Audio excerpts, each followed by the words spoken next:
Hello, beautiful people, and hello, beautiful Denise Ramon. Her Hi. information is going to be down below and on the screen. And hello, my lovely son, Erik, who is on the other side helping us with this. He says, hello, Mama. He says he loves you. Are you working in the yard or doing something?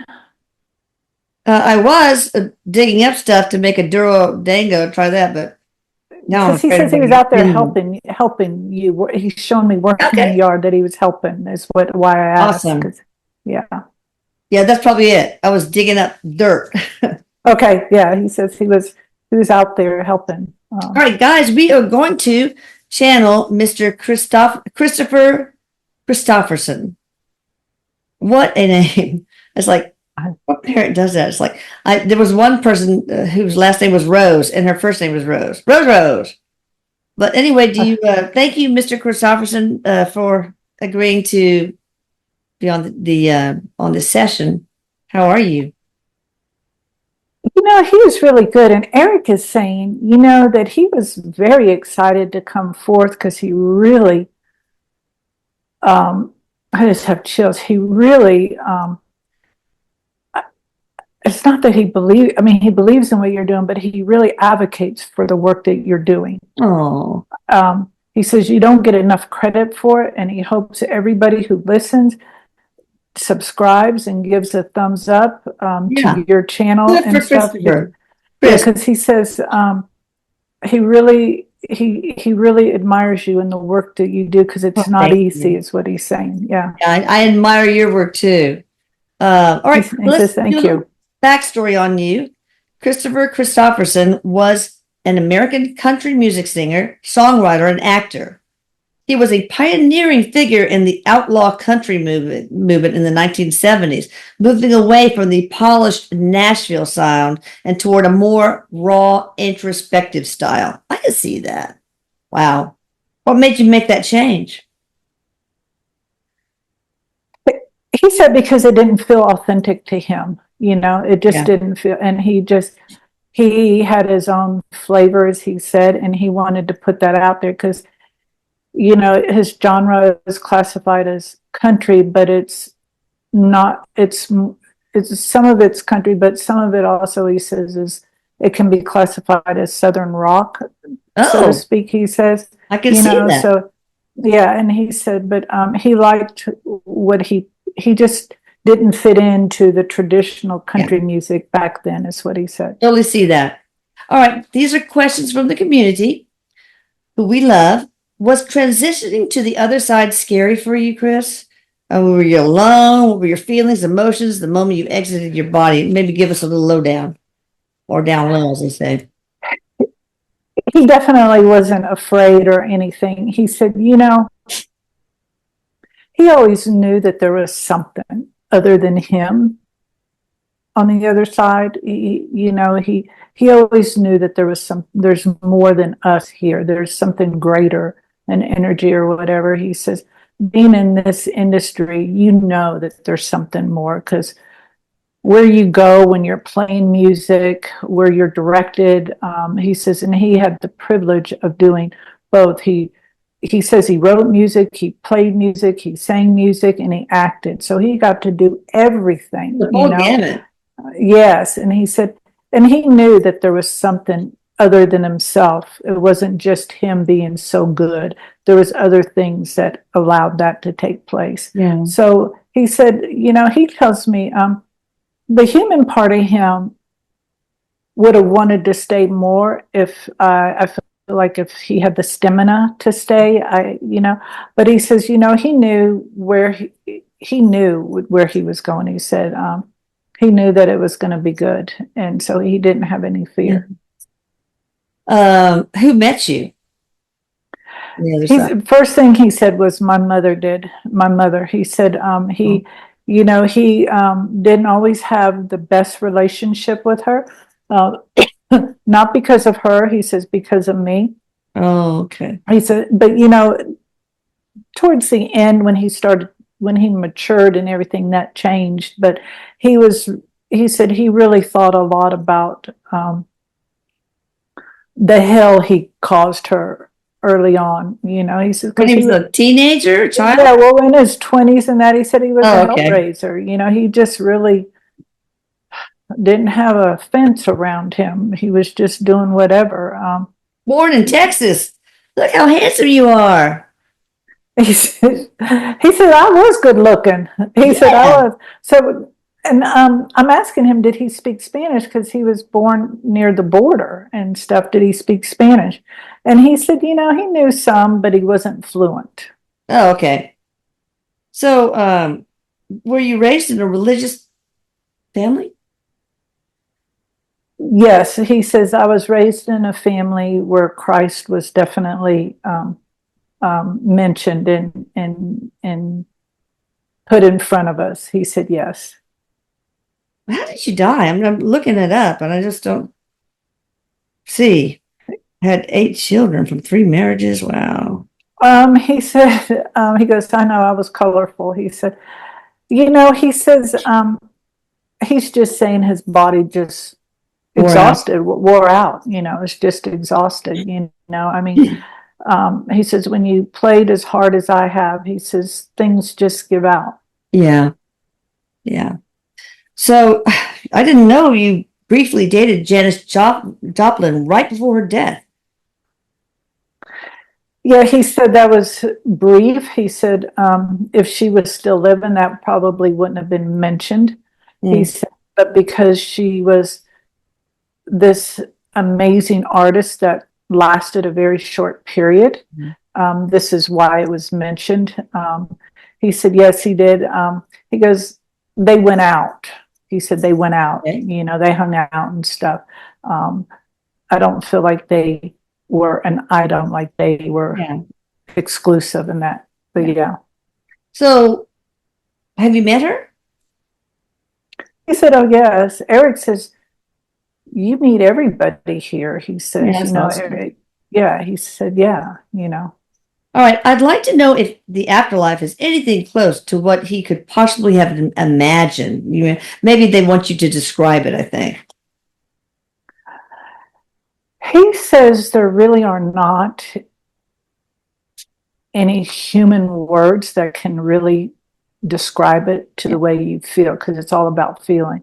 And he says your son Erik has described it often, and he puts it. He says you've had some mediums being able to execute it pretty darn close. Yeah. But it's more of a feeling, he says. Yeah. And so it's not so much the words, but he says one of the things he says is you don't sit there and go, did I lock the door? Did I get the keys? Did I remember my glasses? You don't do any of that because everything is present. Yeah. And you don't sit there and go, damn, I should have locked. He said, I don't know why he said, lock the door. I should have had that one last beer. I should have had that one last hug. He says, you just don't do that because it's just the energy you're in. He says, because nothing is lost. Oh, everything is gained. Wow. Do you miss anything on Earth, like food, booze, sex, anything? He laughs. He says, well, sex hasn't been on my menu for a short period. Okay. But he said he had his buffet full of it. He says the sex he's saying he's had many women, and he says because they would throw themselves at me. Oh, I bet. It's hard to be famous. I know. And he goes, and don't forget to say good looking. He's joking though as he's saying that. He says, does he miss things? He said, you miss it, but not in the same way we miss things here. It's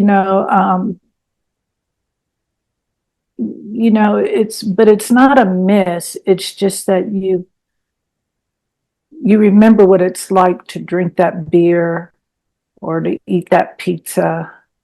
Yeah. So what we do is we just get into that feeling of what it feels like when you're eating it or drinking it.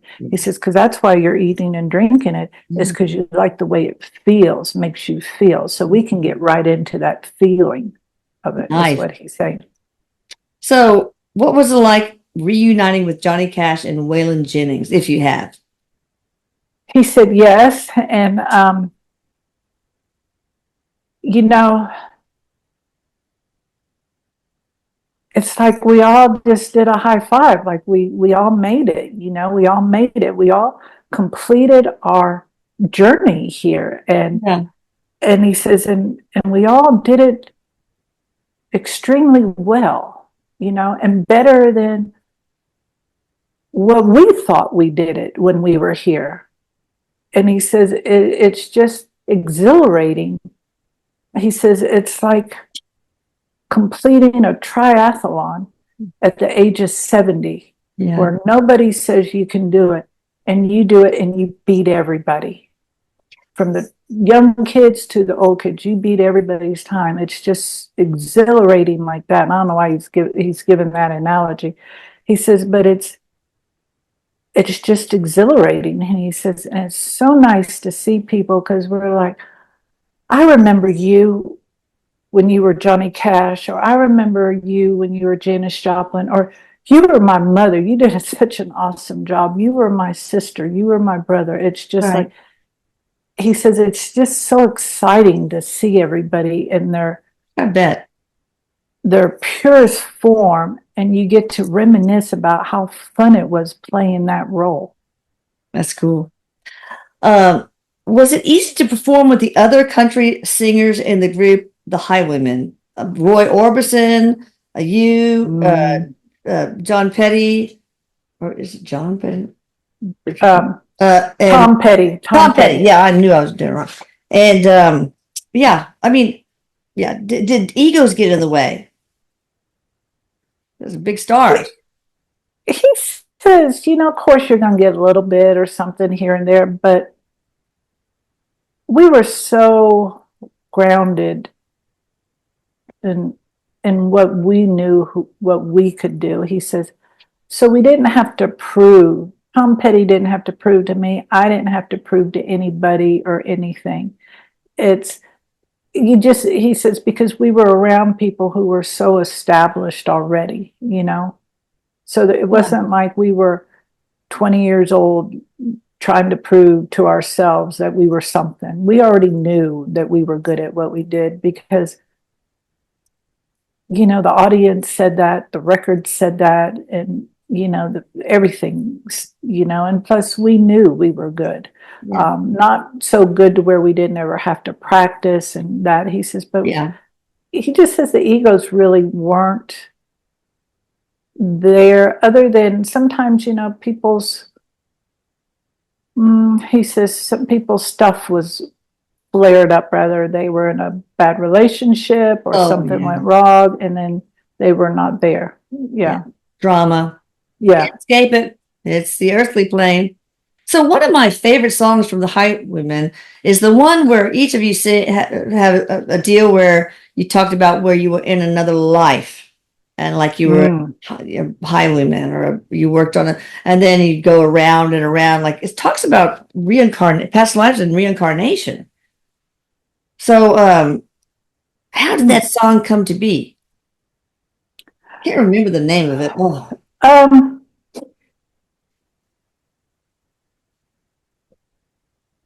Well, he says,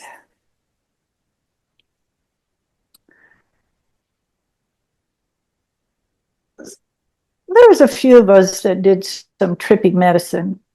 He says, you know, how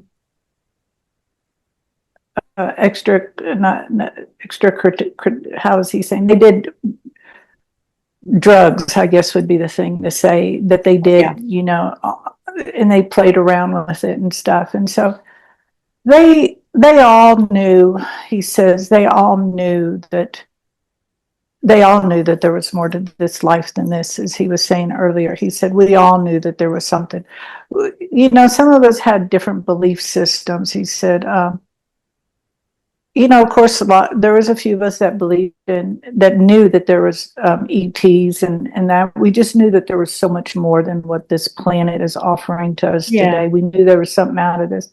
So we all he says, we all gave our own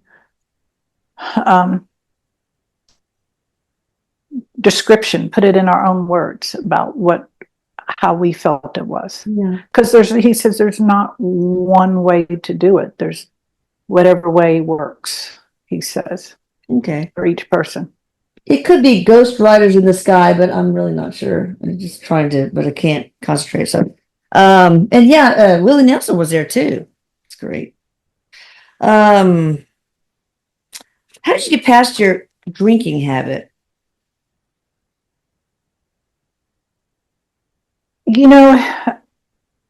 He says it came to a point where he had to make choices on what he wanted. And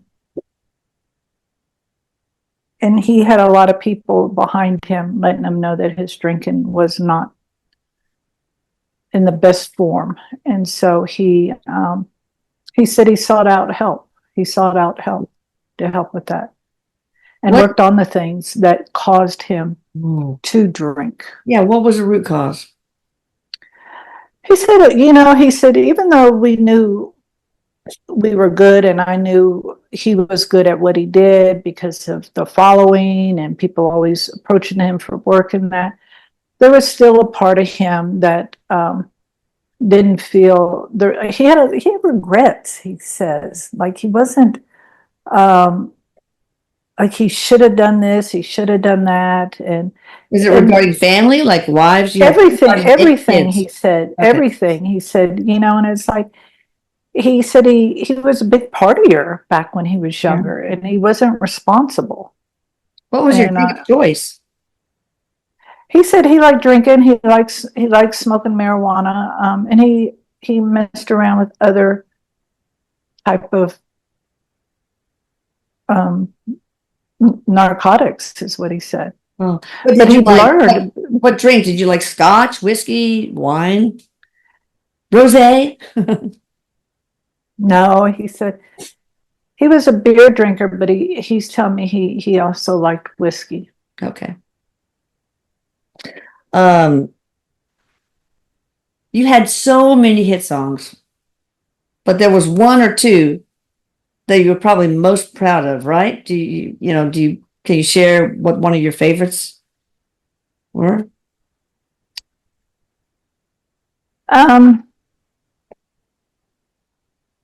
He says almost all his songs were storytelling about where he was in the places of his life, his journey through life.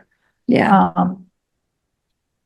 There's one song, and I'm not able to pick up on the name, but there's one song where he wrote about his children. I guess I'd like being a father or children to them. And he says that one was real close to his heart. Wow. Were you very close to your children? He says on and off, and it's because of his doings, his behavior and not being available and all that. Yeah.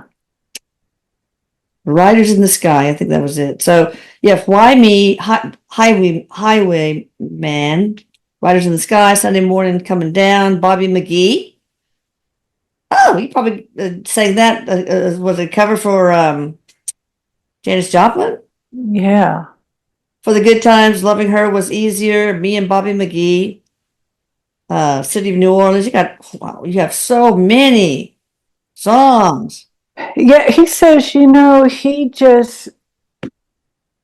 he's saying I did have an abundance. I did have a lot of hits and stuff. And he said, the music industry back then is very different than how it is now.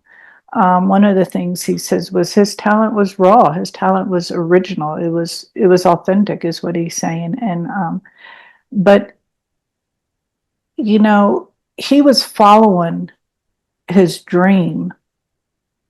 And this is what happens when you follow your dream.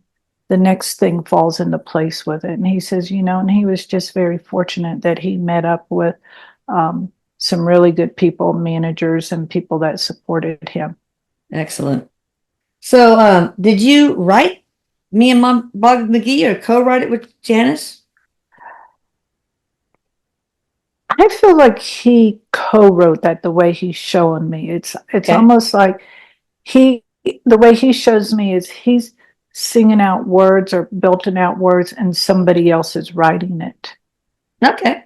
So I don't know if you would classify that as he wrote it, and I feel like he might have gave the credit to whoever put it on paper. Okay. It's the way he's having me feel.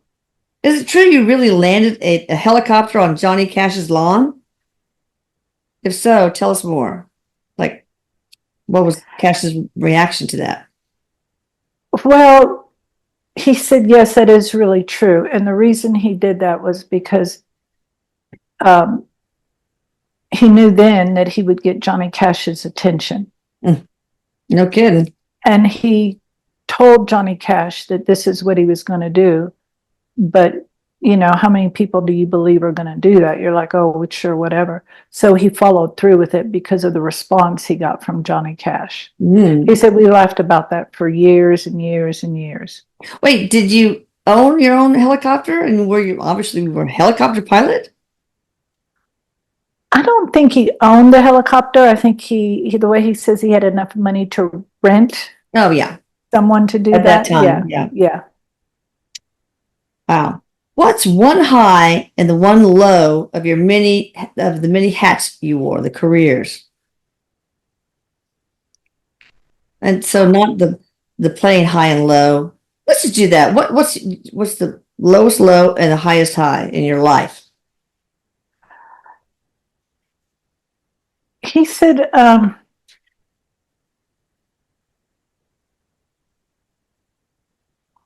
he's shown me when he divorced his Rita Coolidge, when he divorced her, when they got divorced. Yeah. He said because neither one of them were in a good place, and neither one of them were available for each other, much less themselves.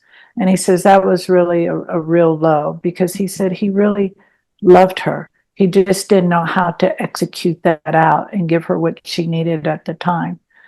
He said that was a real low for him. Yeah.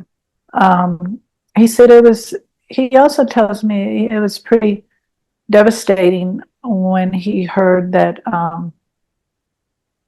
Janis Joplin died. Yeah. That was starting of an awareness for him about where he was going. So he was really trying to watch things. And I guess he's talking about how she died.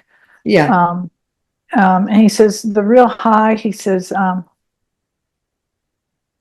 this sounds so cliche. He says, but it was every time one of my kids were born. That's true from almost everybody. All right, what's the best thing and the worst thing you learned about humanity? Cool question. That is.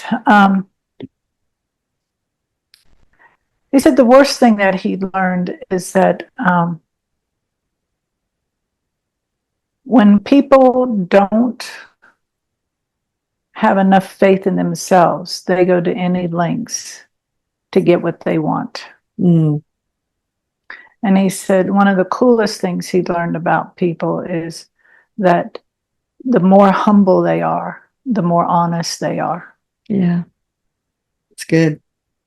All right. Did the Nashville scene have debauchery, kind of like Hollywood, the Hollywood scene? If so, who was conducting it? So, yeah, was it a lot of debauchery in the Nashville scene, kind of like Hollywood?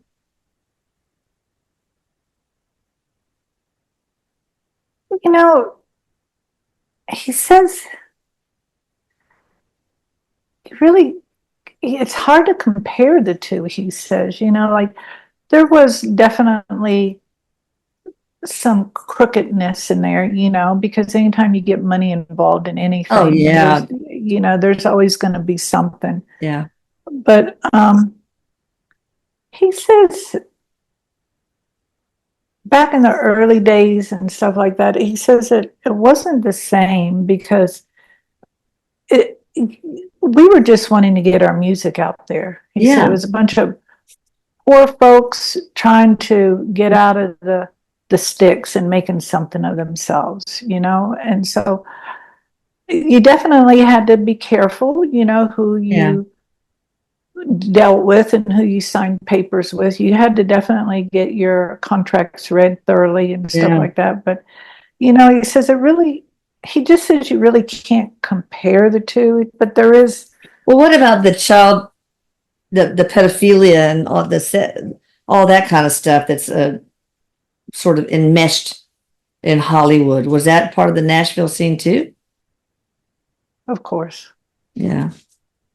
Did you take part in the debauchery in Nashville, or did you avoid it? I mean, you partied, drank, stuff like that, but he says, he's kind of laughing. He says, "No, I didn't take part in it." okay. He says, "No." He says, and I feel like the way he's showing me, it's like his boundaries were so clear that nobody would want to cross those, because he's showing me how he just made it so clear, like, Good. This is where I am and don't come to me. Because I feel like he would have, the energy he's given me, he would have reported it. He would have said something. He would have done something. All right, good. All right, let's pause. Let's stop, and we'll take up part 2. You guys hit the like button, like KRIS says, right? Yes. He'll haunt you. And subscribe, hit the notification bell, and stay tuned for part 2. Bye all.